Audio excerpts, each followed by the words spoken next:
Good morning student. Class 9 to 12 subject maths.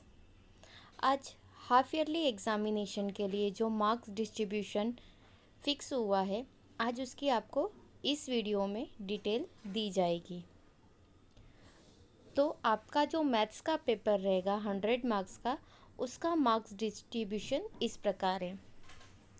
सबसे पहले आपके पास ऑब्जेक्टिव क्वेश्चंस आएंगे पेपर में, और वो ऑब्जेक्टिव क्वेश्चन में आपका एक क्वेश्चन रहेगा फिलअप, एक क्वेश्चन रहेगा चूज द करेक्ट, एक क्वेश्चन रहेगा मैच द कॉलम, एक क्वेश्चन रहेगा ट्रू फॉल्स, और एक क्वेश्चन रहेगा वन वर्ड। सपोज अगर हमारा सबसे पहला क्वेश्चन यदि हमारा फिलिंग द ब्लैंक्स है, तो वो हर एक क्वेश्चन कितने मार्क्स का है? 1 मार्क्स का। और फिलअप कितने आएंगे आपके पास? टोटल 8। मतलब टोटल 8 फिलिंग द ब्लैंक्स रहेंगे, और ये कैसे रहेंगे? ऑब्जेक्टिव। सपोज सेकंड क्वेश्चन हमारा चूज द करेक्ट है, राइट? वो भी हर एक क्वेश्चन कितने मार्क्स का है? 1 मार्क्स का। कितने चूज द करेक्ट आएंगे? 8 चूज द करेक्ट आपके क्वेश्चन पेपर में आएंगे। उसकी मार्किंग टोटल कितनी हो गई? 8। ये भी ऑब्जेक्टिव क्वेश्चन है। एक क्वेश्चन रहेगा आपका match the column. Match the column के भी हर एक आंसर का कितना मार्किंग है? 1 मार्क्स है। कितने रहेंगे मैच द कॉलम में? 8। टोटल 8 रहेंगे, और हर एक की मार्किंग 1। इट मीन्स जो मैच द कॉलम है टोटल कितने मार्क्स का हो गया? 8 मार्क्स का हो गया। Same as it is now the next question is true false.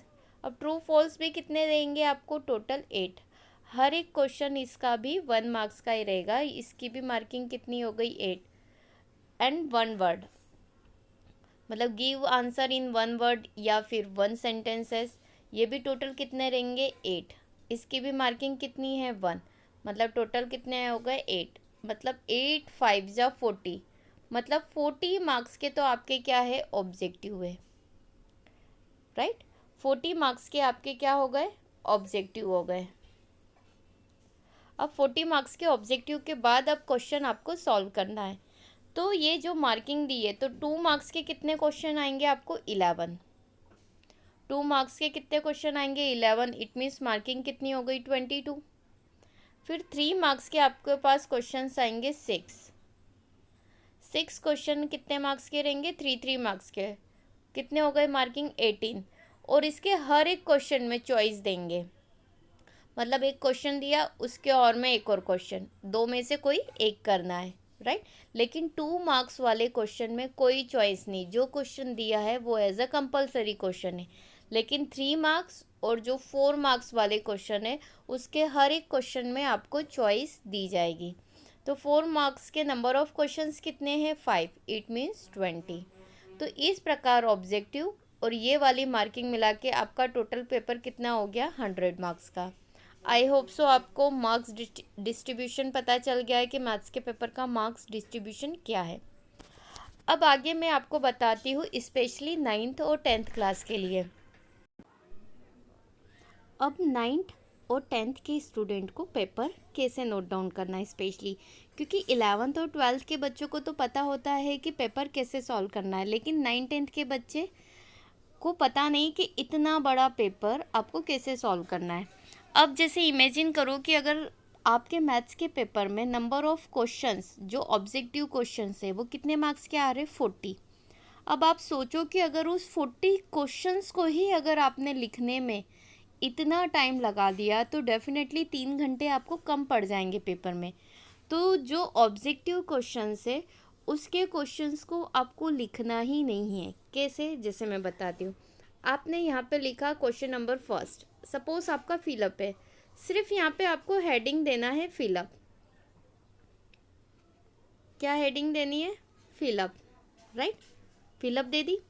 इसका फर्स्ट, इसका सेकंड, इसका थर्ड, इसका फोर्थ, एक एक लाइन छोड़ के, फिफ्थ, सिक्स, सेवन्थ और ये 8, ऐसे, ठीक है? फिलअप का पूरा सेंटेंस आपको लिखना ही नहीं है कि क्वेश्चन में क्या दिया है, सिर्फ उसका आंसर। यहाँ पे फर्स्ट के सामने फर्स्ट का आंसर, सेकंड के सामने सेकंड, थर्ड के सामने थर्ड, फोर्थ के सामने फोर्थ, फिफ्थ के सामने फिफ्थ, सिक्स्थ के सामने सिक्स्थ आंसर, सेवन्थ के सामने सेवन्थ, क्वेश्चन नंबर 8 के सामने 8 का आंसर। आई होप सो आपको समझ में आ गया कि चूज द करेक्ट हो, वन वर्ड हो या फिर फिलअप हो, कुछ भी हो, ट्रू फॉल्स हो। सपोज यहाँ पे हमने बोल दिया क्वेश्चन फर्स्ट आपका ट्रू फॉल्स है, राइट? तो सेंटेंस पूरा लिखने की ज़रूरत ही नहीं। अगर फर्स्ट आपका ट्रू है तो सिर्फ आपको यहाँ क्या लिखना है, ट्रू। सेकंड फॉल्स है तो आपने यहाँ लिख दिया फॉल्स। थर्ड भी फॉल्स है तो आपने यहाँ लिख दिया फॉल्स। फिर आपका फोर्थ आई थिंक आपका ट्रू है, ट्रू लिख दिया। फिफ्थ आपको सपोज नहीं आता है, जगह छोड़ दी। सिक्स्थ नहीं आता है, स्पेस छोड़ दी। सेवंथ ट्रू है, ट्रू लिख दिया। मतलब इस तरीके से आपको क्वेश्चंस के आंसर लिखना है। कौन से वाले, ऑब्जेक्टिव। क्लियर? अब वन वर्ड है तो वन वर्ड में भी जो आंसर आएगा वही लिखना है। मतलब आपके जो 40 ऑब्जेक्टिव है उसके क्वेश्चन ना लिखते हुए है, आपको सिर्फ आंसर ही नोट डाउन करना है, वो भी एक एक लाइन छोड़ के। सपोज अगर आपका फिलअप ही है और आपको पूरे 8 में से 8 नहीं आ रहे, आपने कर दिया 1 का आंसर लिख दिया, फिर फिफ्थ आ रहा है फिर उसका लिख दिया, फिर थर्ड आ रहा है उसका लिख दिया, ठीक है, 8 में से 3 ही आए। फिर कुछ क्वेश्चन आपने सॉल्व कर दिए, फिर 3 पेज के बाद फिर आपको पता चला कि अरे मुझे तो फोर्थ, सेवन्थ और 8th का भी आंसर आया। फिर आपने वहाँ पे 2 पेज बाद फिर फिलअप स्टार्ट करा, फिर आपने सेकंड का आंसर लिखा, फिर 7th का लिखा, फिर 8 का, राइट? तो जब हम कॉपी चेक करते हैं तो स्टार्टिंग में जितने क्वेश्चन आपने करे उस पे जो मार्किंग हुई वही आपकी फाइनल मार्किंग होगी। और 2 पेज 3 पेज या लास्ट में अगर आप वापस से फिलअप करते हैं उन राइट क्वेश्चन को भी क्या कर देंगे हम, रॉन्ग। क्योंकि क्वेश्चन को आप एक ही बार अटेंड कर सकते हो, बार बार नहीं। इसीलिए जब भी आप ऑब्जेक्टिव क्वेश्चन सॉल्व करें पूरे की पूरे एक साथ ही आपको लिखने हैं, चाहे आपको आंसर आते हो या नहीं आते हो तो इसकी स्पेस छोड़ दो, आते हो तो वहीं एक साथ आपको नोट डाउन करना है। आई होप सो आपको क्लियर हो गया कि जितने भी आंसर से आपको एक साथ ही लिखना है फिलअप के 8 की 8। ऐसा नहीं कि 3 आगे लिख लिए 2 पीछे लिख लिए, 8 एक साथ। अगर नहीं आता है, सपोज जैसे मेरे को 5th और 6th का आंसर नहीं आ रहा, उसकी स्पेस छोड़ दो। आप बाद में कभी भी लास्ट में अगर सॉल्व करते हो तो उस आंसर को यहाँ नोट डाउन करो, अदरवाइज वो वहीं रहेगा। क्योंकि जब चेक किया जाता है क्वेश्चन तो यहाँ ही पे 8 में से 8 को मार्किंग होगी। सपोज यहाँ पे आपने 6 अटेम्प्ट करे और 6 वो करेक्ट है तो 6 मार्क्स मिले। पीछे आपने बचे हुए 2 अटेम्प्ट करे तो उसको हम रॉन्ग कर देंगे, क्योंकि क्वेश्चन को एक ही बार मार्किंग दी जाती है। अब वो चाहे फिलअप हो, चूज द करेक्ट हो, मैच द कॉलम हो, वन वर्ड हो या ट्रू फॉल्स, आपको हर एक ऑब्जेक्टिव के सिर्फ आंसर लिखना है, क्वेश्चन नहीं लिखना है। क्लियर? ये स्पेशली 9 to 10th के स्टूडेंट जो काफ़ी टाइम बाद एग्ज़ाम दे रहे हैं, तो हायर सेकेंडरी में पेपर का पैटर्न क्या होता है और उनको किस तरीके से कॉपी में लिखना रहता है, वो स्पेशली इसीलिए बता रहे हैं ताकि अगर आप क्वेश्चन लिखने में अपना टाइम वेस्ट करते हो तो डेफिनेटली बाद के जो क्वेश्चंस हैं उनको सॉल्व करने के लिए आपके पास टाइम कम बचेगा।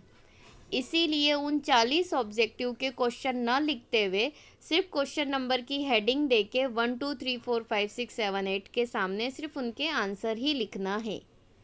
अब क्वेश्चन जैसे सपोज ऑब्जेक्टिव के बाद जो क्वेश्चंस आते हैं, क्वेश्चन नंबर 6 आपका 2 मार्क्स का है तो यहाँ क्वेश्चन नंबर 6 लिखा है। क्वेश्चन लिखने की ज़रूरत नहीं, सिर्फ आपको लिखना है सॉल्यूशन नंबर 6 और यहाँ से सॉल्व करना स्टार्ट कर देना।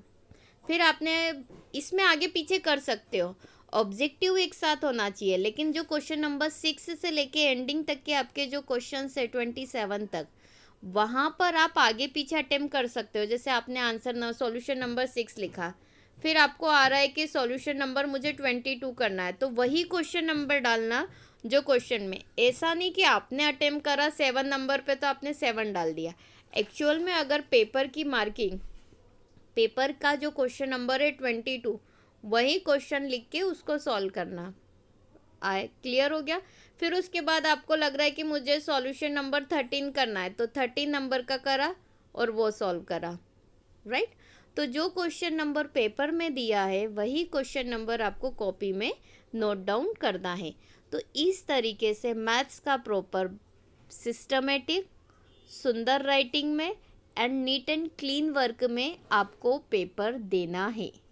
यदि किसी को कोई डाउट है, कुछ कंफ्यूज़न है, तो वो स्कूल आके हमसे क्लियर कर सकता है। Thank you.